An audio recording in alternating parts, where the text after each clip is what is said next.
Kwani shida nini? Amemaliza chakula changu chote. Nafuja inaniuma dada.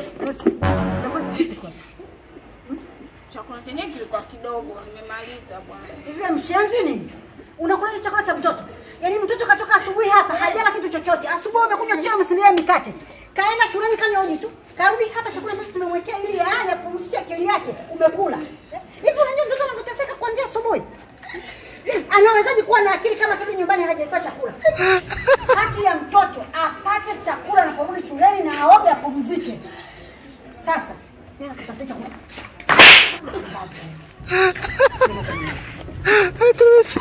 Tumesoma.